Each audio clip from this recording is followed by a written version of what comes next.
Hello, good morning all of you. मैं doctor Lata Agrawal, associate professor history, SPC government college Ajmer. आज MA final medieval Indian history paper 5 group B polity and economy of India 1200 to 1750 के unit first के topic primary sources and historiography में बाबरनामा, जो एक primary historical source है, उसके बारे में अध्ययन करेंगे। जहीरुद्दीन मोहम्मद बाबर, जिसने भारत पर कई आक्रमण किए, लेकिन अंततः पानीपत के प्रथम युद्ध में अप्रैल 1526 में विजय प्राप्त कर वह भारत का प्रथम मुगल सम्राट तथा सर जदुनाथ सरकार का कहना है कि वह पानीपत का युद्ध एक ऐतिहासिक निर्णायक युद्ध था, जिसने इतिहास के काल को निर्णय को परिवर्तित किया। सल्तनत काल के स्थान पर मुगल काल की स्थापना हुई। 1526 से लेके 1707 तक भारत में मुगल साम्राज्य अपना विस्तार कर अपने साम्राज्य को भारत में मजबूत किया। 1707 के बाद औरंगजेब की मृत्यु के बाद अयोग्य शासकों अयोग्य सम्राटों के कारण मुगल साम्राज्य छिन्न भिन्न होने लगा, जिसका फ़ायदा या जिसका लाभ महाराष्ट्र में दक्षिण भारत में मराठों को और धीरे धीरे इंग्लैंड की ब्रिटिश ईस्ट इंडिया कंपनी ने उठाया।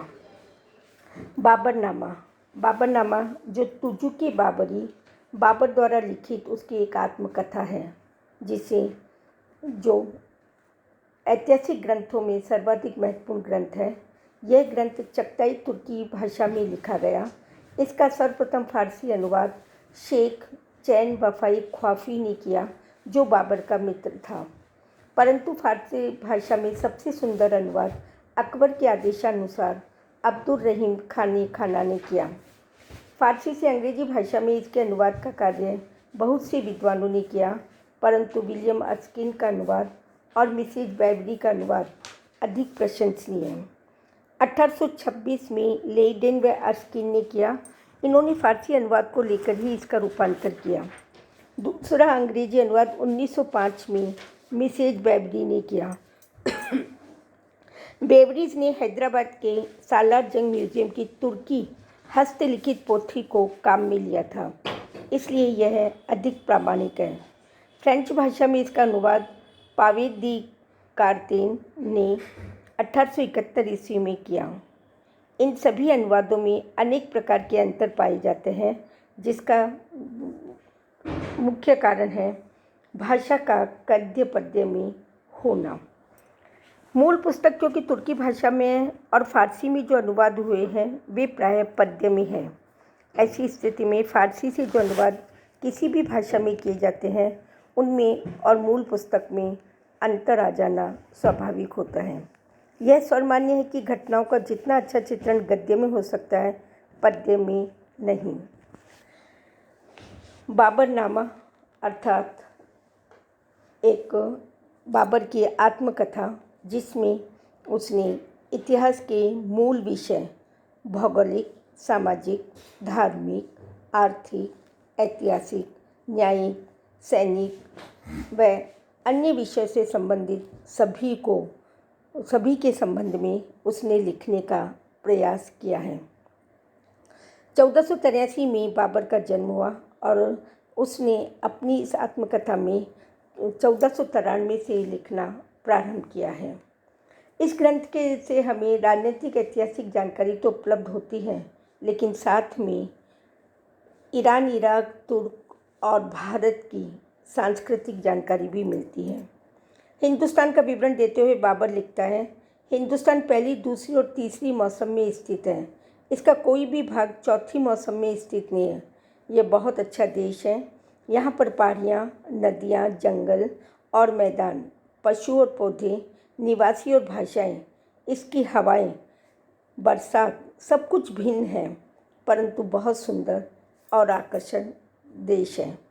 ऐसा देश जहाँ बहुत कम आमोद प्रमोद है। यहाँ के लोगों को ख्याल नहीं कि मित्र मंडली में क्या आनंद आता है और आज़ादी से मिलने जुलने में, संपर्क रखने में क्या सुख है। इनमें कोई ऐसी प्रतिभा नहीं है और दिमाग में बुद्धि नहीं है। शिष्टाचार में कोमलता नहीं है, न दया है, न मित्र का भाव है। इनके पास अच्छे घोड़े नहीं हैं और यहाँ तक कि ना अच्छा मांस है, ना अंगूर व खरबूजे अच्छे फल हैं। यहाँ बर्फ़ है, इतनी बर्फ़ भी नहीं है, ठंड भी नहीं है और बाज़ार में अच्छा खाना रोटी भी नहीं मिलती है। यहाँ न तो उच्च कोटि के स्नानागार हैं, न विद्यालय हैं, न बत्तियाँ हैं, न मशालें हैं। यह एक उसकी अपनी दिमाग की उपज ही नहीं। हो सकता है उसने जो वातावरण देखा उसको अभिव्यक्त करने का प्रयास किया है, परंतु बाबर यहाँ की सांस्कृतिक उन्नत समृद्ध परंपरा से ऐसा प्रतीत होता है कि अनभिज्ञ रहा।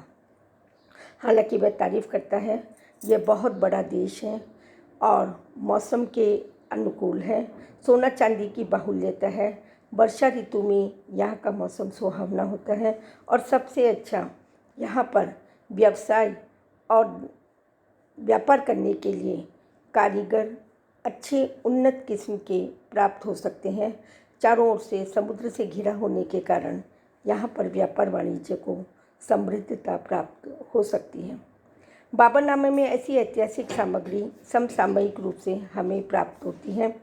इससे सुल्तान इब्राहिम लोदी व उसके अमीरों का राज्य भी हाल ज्ञात होता है।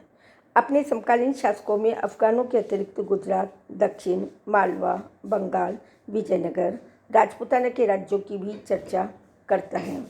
हालांकि जिन प्रदेशों की वह चर्चा करता है वह प्रदेश भी राजनीतिक दृष्टि से समृद्ध प्रदेश थे और इन्हीं प्रदेशों से उनका सामना हुआ। ग्वालियर, धौलपुर, सीकरी, मेवाड़ आदि का भी उसने विस्तृत वर्णन दिया है। बाबरनामा से बाबर के व्यक्तित्व के बारे में पर्याप्त जानकारी मिलती है। उसने अपनी आत्मकथा में जो स्वयं एक कट्टर मुसलमान था जो मदिरापान करता था और उसका भी बहुत सुंदर चित्रण किया है। बाबर ने अपनी शत्रुओं के प्रति बड़ी निर्दयी था और वह खाल खिंचवाता था, आंखें फुड़वाता था, मांस कटवा लेता था, कटे हुए सिर को मीनार बनवाता था। तो बाबर ने इन निर्दयी कृत्यों का भी वर्णन किया है। युद्धों के वर्णन से उसकी उच्च कोटि की साहित्यिक क्षमता का पता चलता है। पानीपत और खानवा का युद्ध वर्णन बहुत ही प्रभावशाली व रोमांचक रूप में किया है। ऐतिहासिक दृष्टि से महत्वपूर्ण होते भी बाबरनामे में कुछ ऐसे अंतराल आए हैं जहाँ पर घटना का उल्लेख नहीं करता है। जैसे 14 फरवरी 1483 से जून 1494 तक, 1503 से 1504 तक का समय, 1508 से 1519 तक का समय, 25 जनवरी 1520 से 16 नवंबर 1525 तक का, 3 अप्रैल 1528 से 17 सितंबर 1528 और इसके दिनों का तो बहुत ही कम वर्णन प्राप्त होता है। इस अंतराल की वजह से उसके समय का सही इतिहास के बारे में ज्ञान प्राप्त करना थोड़ा मुश्किल हो जाता है। इसके अतिरिक्त भी न्यूनताओं के बावजूद भी बाबरनामा की अधिकांश घटनाएं विश्वसनीय हैं, इसलिए इस ग्रंथ के ऐतिहासिक महत्व की उपेक्षा नहीं की जा सकती। डेनिसन रॉस ने लिखा है, बाबर के आत्मचरित्र की गणना विश्व के युग युगीन साहित्य में एक आकर्षक एवं रोमांचकारी रचनाओं में की जाती है। बेवरिज, जिसने इस ग्रंथ का अंग्रेजी में अनुवाद किया, वे स्वयं लिखते हैं, उसकी आत्मकथा उस अमूल्य रचनाओं में से एक है जो सभी युगों के लिए उपयोगी है और उसकी तुलना सेंट ऑगस्टाइन, रूसो, गिबन और न्यूटन के आत्मचरित्र से करनी चाहिए। एशिया में वह एकमात्र का उदाहरण है। ऐतिहासिक दृष्टि से बाबरनामा शासन प्रणाली में व्याप्त भ्रष्टाचार का वर्णन भी इस ग्रंथ में हमें नहीं मिलता है, जब भी अब्बास खां की तारीख़ शाही में इसका उल्लेख मिलता है। युद्ध के वर्णन में भी पक्षपातपूर्ण दृष्टिकोण स्पष्ट दिखाई देता है। पानीपत के युद्ध में उसने अपनी सेना की संख्या कम तथा इब्राहिम लोदी की अतिरंजित होना बताया है, जो अविश्वसनीय प्रतीत होता है। इस युद्ध में अफगान सरदारों की गद्दारी के कारण इब्राहिम लोदी पराजित हो जाते हैं, किंतु बाबर ने इन महत्वपूर्ण तथ्यों की सर्वथा अवहेलना ही की है। इस प्रकार राणा सांगा द्वारा बाबर को निमंत्रित करना एक ऐसा प्रतीत होता है कि काल्पनिक कहानी के रूप में प्रतीत होता है। खानवा के युद्ध के समय सलहदी तंवर द्वारा किया गया विश्वासघात भी बाबर की विजय में सहायक सिद्ध हुआ था, लेकिन इस संबंध में बाबर मौन धारण करता है। बाबरनामा की शैली। बाबरनामा में दो विभिन्न प्रकार की रचना शैली प्राप्त हुई है। पहला भाग, जिसमें 1493 से 94 से लेकर 1508-19 तक का हाल है, इतिहास के रूप में और प्रत्येक वर्ष की घटनाओं का हाल अत्यंत विस्तार से बताया है। इस बात को बाबर ने भारत पर आक्रमण करने के बाद दोहराया और बढ़ाया, इसलिए यह दूसरे भाग से भी उत्तम है। दूसरा भाग डायरी जैसा कि प्रत्येक दिन की घटना का विवरण अलग अलग किया गया है और उसमें विस्तृत और लंबे विवरण हैं। इस प्रकार हम देखते हैं कि बाबरनामा एक महत्वपूर्ण ऐतिहासिक ग्रंथ है। ये हमने आज भाग 1 पढ़ा है। बाबरनामा के अंतर्गत उन्होंने कैसा कैसा वर्णन किया है, किन धार्मिक और राजनीतिक विचारों के संबंध में उल्लेख किया है, इसके बारे में हम कल अध्ययन करेंगे। धन्यवाद।